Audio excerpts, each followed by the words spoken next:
Specially कशा असाव्यात आणि त्यांना कसं घडवावं त्यावर आपण सगळ्यांनी फोकस करायला हवा. मी अभिमानाने सांगू शकते माझं सासर फलटण आहे, जिथं अजूनही थोडंसं मुलगा मुलगी हा बेस आहेच, पण मी एकच मुलगी आहे मला, जी की 15 वर्षाची आहे.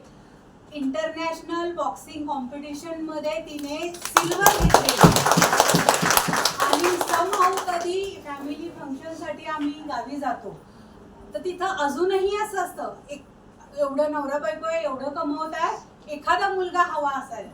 तर ती खूप वेळा तिने ऐकलं आणि परवा एकच तिने उत्तर दिलं, तुमचा मुलगा तुम्हाला सांभाळतो का? माझ्या आई बाबांना मी भले लग्न नाही करणार पण माझ्या आई बाबांना मी सांभाळणार हे मी तुम्हाला 100% सांगते.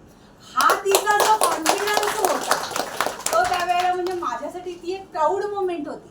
आपण आपलं करतोच आहोत. आज मी मेडिकल लाईन मध्ये असल्यावर बघते आजही जिथं आपण म्हणतो की पूर्ण देश पुढारलाय, डिजिटल इंडिया झालाय, 6 मुली आहेत, घरात खाण्याचे वांदे आहेत, तरीही 7व्या मुलाच्या अपेक्षेने वेद भवनला मुलगा आहे म्हणून सेक्स डिटर्मिनेशन साठी सुप्रिया सुळेताईंनी PCPNDT ऍक्ट काढला, पण तो काही फायद्याचा नाही ठरत आहे असं वाटतं.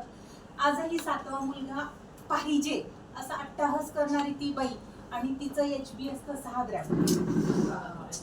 लिटरली आम्ही सांगत असतो नवऱ्याला, अरे ती बाई मरेल, मला मुलगा हवाय. अरे बाबा तुझी कुठं प्रॉपर्टी आहे? तू गौंडी काम करतो, मजूर करतो, रोज 400 रुपये फक्त कमवतो.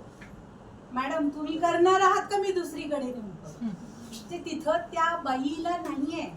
तर मी एवढंच सांगू इच्छिते, आज आपण सक्षम आहोत, आपण थोडंफार कमवतो. हे करत असताना ह्या गोष्टीकडे पण थोडंसं आपण एक समाजकार्य म्हणून लक्ष द्यायला पाहिजे. आता सरांनी एक प्लॅटफॉर्म दिला, व्हेरी गुड, जे त्यातून मीही करत असते. त्या बाबतीत मी सरांना एवढे सारे प्रोग्राम सांगेन हेल्थ रिलेटेड.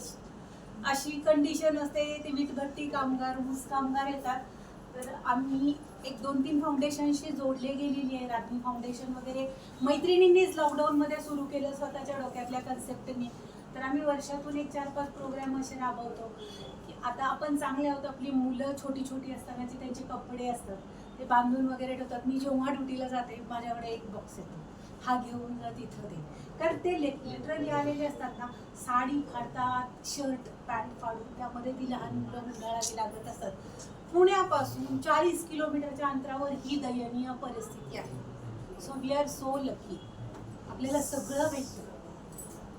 मला खूप बोलायचं होतं पण माझ्या ऑफिसमधून 3 कॉल पडलेले, तर हा जर प्लॅटफॉर्म हेच गरजेचं होतं, पहिलं तुम्ही बोलायला हवं होतं. मी शिवकृपाशी, मी अभिमानाने सांगेन, मी शिवकृपाशी 2007 साली जोडली गेली. ज्या वेळेला मी म्हणजे माझं लव्ह मॅरेज आहे, 0 स्टार्टअप होता, 0. मी दीनानाथ मध्ये काम करत होते. माझ्या मिस्टरांनी छोटंसं दुकान होतं माझं सर्जिकलचं, 300 रुपयाला डायपर आणायचं आणि 350ला विकायचं. त्यावेळेला पहिलं लोन 50,000चं मी शिवकृपामधून उचललं आणि आज 50 लाखापर्यंत लोन मी त्यांच्याकडून घेतली. व्यवस्थित सेट आहे. आधी मी दीनानाथ मध्ये होते, नंतर सरकारी मध्ये लागले. पण हे सगळं करत असताना शिवकृपानी एक सामाजिक बांधिलकी जी आहे ती जपलेली आहे. याचं उदाहरण परवाचे माझ्या मामे भावाचं एक लोन प्रकरण होतं. भोसले सरांना फोन केला, अर्जंट होतं त्याचं. भोसले सर म्हणले, मॅडम दोघांना जामीन आहात ना, तिसऱ्यांना नाही होणार. भोसले सर अजून 15 वर्ष नोकरी आहे, ह्या करून सेकंड डे अप्रुव्हल झालेले लोन, सेकंड डे. म्हणजे तिथं त्यांनी ते काही नॉर्म्स असतात, गव्हर्नमेंट प्रोटोकॉल असतात. हे कर्मचारी जे आहेत ते थोडंसं आउट ऑफ द वे होतं. आपलं क्लायंट सांभाळण्याचं जे काम आहे ते करतात. माझे मिस्टर इथे दिसले ना सगळे हादरतात. हा व्यक्तीला सगळं क्विक पाहिजे. मला म्हणतात तुम्ही पाठवू नका, कारण त्यांना फास्ट हवं असतं. आणि पण त्यांनी खूप जणांना मी इथं सांगितलेलं आहे, आलेले लोक आणि कुणालाही इथून शिवकृपामधून नाराज नाही केलं. ह्या प्लॅटफॉर्मशी रिलेटेड मी माझं स्वतःचं सांगेन मॅडम, मी इन्स्टा फेसबुकला आहे. आणि असे इतके प्रोग्राम आपण इथून पुढे राबवू. कातकरी समाज आहे, विटभट्टी समाज आहे, त्यांना काही देणं, किंवा गरीब शाळा आहेत जिथल्या मुलांना लिटरली पायात चप्पल नसतात, फाटके कपडे असतात, त्या शाळांना स्कूलसाठीचं जे शैक्षणिक साहित्य ते आम्ही प्रोव्हाइड करतो एका संस्थेतर्फे. स्कूलच्या बॅग्स देतो, रेनकोट देतो. असे काही भाग आहेत ना की तिथं रेनकोट आणि छत्री सुद्धा काम नाही करत, त्या ठिकाणी गमबूट्स द्यावे लागतात. हे सगळं मी मॅडमशी नंतर डिस्कस करेन. पण फक्त एकच माझं आता मोरल होतं, आपण घडलो चांगल्या, पण आपल्या मुलींना सेफ आणि इंडिपेंडंट घडवा. की म्हणजे अबला बनून राहिली नाही पाहिजे, ती सबला बनली पाहिजे. स्वतःचं संरक्षण तिला स्वतः करता आलं पाहिजे. आज माझी मुलगी रस्त्यावरून जात असते, मी ती छोटी आहे समजून मी तिला इकडे घेते, तर ती मला तिकडे ढकलते, तू इकडून चल. कोणी मला हात लावतं ते बघते. हे कशामुळे करते? ती तेवढी स्ट्रॉंग आहे मेंटली आणि फिजिकली. तर एवढीच रिक्वेस्ट करेन, डान्स आणि हे करून मुलींना झिरो फिगरचं अट्रॅक्शन देण्यापेक्षा झाशी की राणी, जिजाऊ माता ह्यासारख्या स्ट्रॉंग मुली बनवा.